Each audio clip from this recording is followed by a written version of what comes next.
Hello বিয়াস, আসসালামু আলাইকুম। আজকে আমি একটি গুরুত্বপূর্ণ বিষয় নিয়ে আপনাদের সাথে কথা বলবো। যে বাথরুমটা দেখতেছেন, এই বাথরুমটা হলো 5 ফিট বাই 5 ফিট বাথরুমটা। এখন আমরা এই জায়গায় লোকমোট বসবে, আমার আঙুলটা যে জায়গায় দেখা যায় এই জায়গায় লোকমোট বসবে। এখানে ফ্লাশ ট্যাঙ্কের একটা পয়েন্ট দিচ্ছি, আর এখানে একটা বদনার পয়েন্ট লাইনের।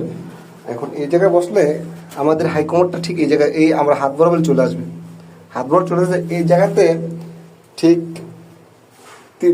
20 ইঞ্চি জায়গা থাকে ঝর্ণার জন্য।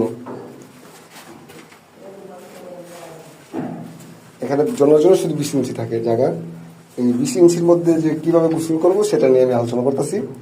এখন এত ছোট বাথরুমটার মধ্যে এটা হলো একটা বদনার পয়েন্ট রাখছি কলের, এটা একটা শাওয়ার চাবি, আর এটা হলো ঝর্ণা। এখন এই যে 20 ইঞ্চি বলতে আমার এক হাত, আমার হাতটা দেখা যেতেছে না, এক হাত।